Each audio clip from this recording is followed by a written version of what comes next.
Hi, my name is... Oh no, we don't say that, do we? We don't say my name.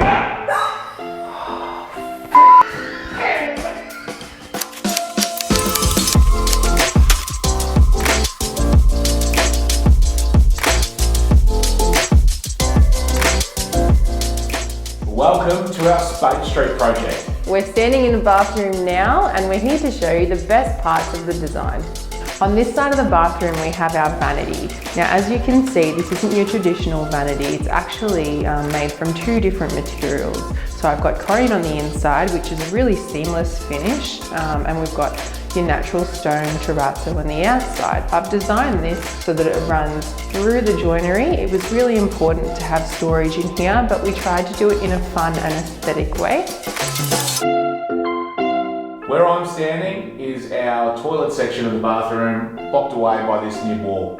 We constructed this to house the niche for the shower and give us privacy. Fun fact on that as well, we've actually positioned the mirror here when designing the layout of the floor plan so that you don't actually see your reflection when you're just behind that nib wall.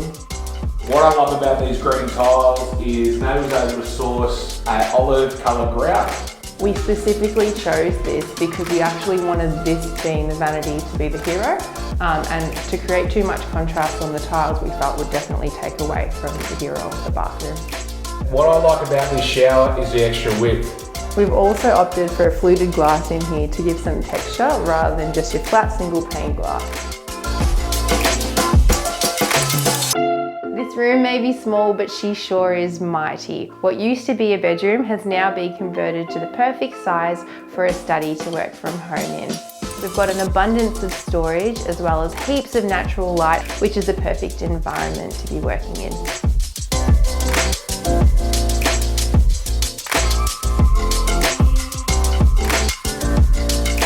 And this is the laundry. So in here, as you can see, we've got a whole heap of additional storage that wasn't here in the original layout.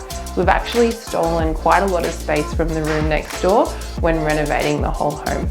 We've also got a heap of bench space here, which you could see is ideal for folding clothes.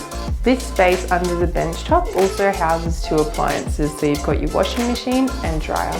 Above here we have a brass rail, which is ideal for hanging clothes when it's wet and raining outside and you want to keep them inside.